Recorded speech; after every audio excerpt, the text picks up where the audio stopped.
Hello friend, my name is Kiri and today we are going to be talking about Reject Demon Toko Chapter 0 Prelude. Developed by Lupiesoft and released on Steam May of this year, Reject Demon Toko, as you can imagine, tells a story about Toko, a demon who was thrown out of hell and into the human world after not being able to ferry enough souls. In fact, she wasn't able to ferry any souls, which is her job as a demon. That is where she meets Nadia, a human with a big heart that is swept up into the affairs of hell. Pacing does not exist in this writer's vocabulary. There is so much going on at once, and so many new characters being thrown in my face that it was just a whirlwind of information. And really, information I didn't understand because I didn't have time to understand it. It seemed that about every 15 minutes, you're being introduced to someone else. And I don't just mean that like you get introduced to one character at a time. There are multiple instances where you're introduced to multiple characters, such as when Nadia becomes kidnapped, you meet like 3 new characters at once, as well as you have to learn that demons apparently fight with instruments. And I am not dissing the fact that the demons fight with instruments, because hell and demons, they're a big part of rock and roll culture. My problem is they didn't immediately tell you that when the game started. They didn't really tell you that at all until this scene happened. They really just lobbed it in your general direction, as well as the fact that Toko had apparently woken her inner something, and then she started fighting with the bass guitar. Now the whole awoken part, they explained that at a point where it's something like your inner power is awoken when you ferry so many souls. But the core concept of the game is that Toko had never ferried any souls.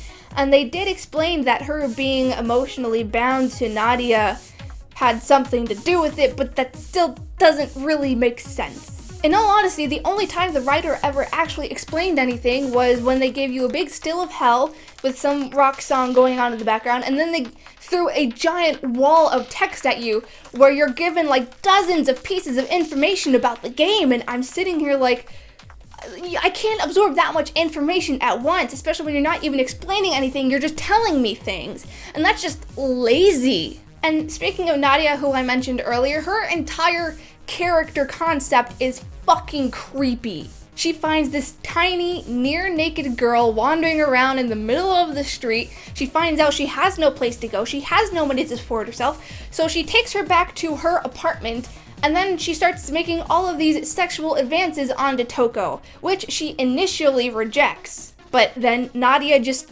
keeps pushing those advances onto her, sometimes literally. Nadia is essentially a sexual predator at her core, but the writers tried to write her off as this, jovial, fun, loving, caring person that is supposed to be the comic relief of the series.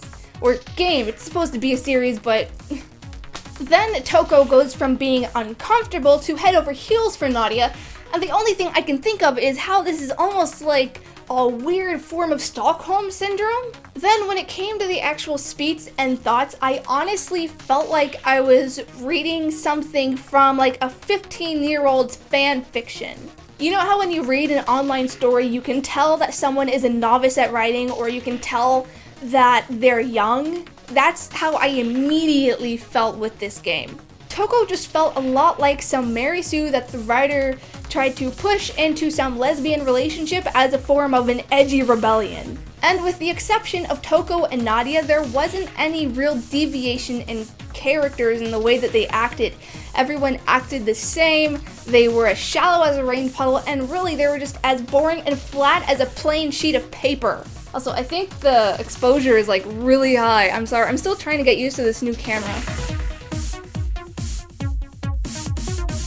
There honestly isn't any gameplay to talk about. There's nothing to review. While I totally get that this is in the visual novel genre, I don't consider it to be a game if there isn't any sort of gameplay. Sure, you have the typical options such as adjusting the volume and changing from full screen to windowed, and I really suggest playing it in windowed, by the way. I'll get to that later. And you can also change the text speed, and there's a cute little like exit screen, but other than that, it is literally just clicking and reading. And if you put auto mode on, you don't even have to click. There are no decisions to make, there's no alternate story, there's nothing that you can do in combat, because this is like a relatively combat heavy story. It's just reading. I feel bad for only complaining about the Reject Demon Toko, but honestly, the visuals were nothing interesting either. Now, I do want to clarify that I have nothing against the actual character designs themselves. I thought they were kind of cool, and in all honesty, if I was about 30 pounds lighter, I would totally see about putting together a Toko cosplay. My problem is with the animation, the art quality, and the lack of character sprites. While a few characters had clothing changes between like their demon form and their human form, or daytime and sleepy time wear, there really wasn't any form of deviation when it came to the sprites. Their facial expressions were really the only thing that changed when they were happy, angry, or neutral. Other than that, they pretty much all stayed exactly the same. In terms of art quality, this is really just me nitpicking, but Nadia's hair had a really weird texture towards the end, and it actually looked like the artist had forgotten to finish outlining her, because it just turned into colors. It didn't actually have like the outline that everything else had. But the style itself really isn't anything to sneeze at. I really liked the digital painting style. But when you put the game into full screen, that is where things definitely take a turn for the worse. The character sprites get very fuzzy, the backgrounds get fuzzy, the lines are pixelated, and the text is really the only thing that stays sharp. As for the animation, I'm just gonna show you what it looks like. The fight scenes are just character sprites zooming around the screen and bumping into each other like this is a game about bumper cars. Sometimes they'll wiggle around the screen, and honestly, it's just so painfully amateur that I wish they had just stuck to stills. In the end, disappointed doesn't even begin to cover how I felt while playing this. I very, very rarely ever get on anyone's case for their taste in anime or video games, but I simply do not understand how your standards for video games can be so absurdly low that you would be able to appreciate and actively wait for the next installment of something as mediocre and boorish as the Reject Demon Toko.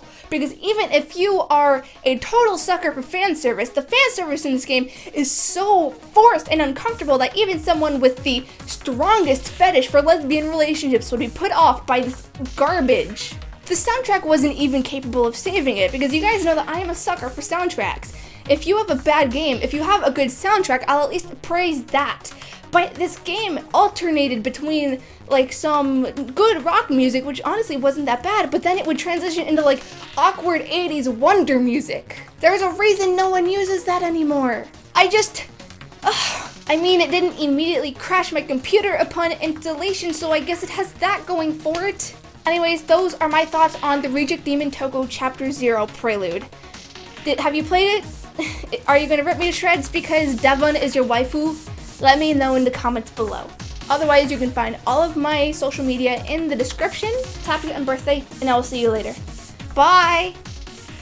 Both in speech and mannerisms. When I saw him on screen, I did not see Ju-on. I saw a character that was desperately trying to overcome his disability to fulfill his dream. Flow chart made so you can get through each arc and you can get whatever endings that you want.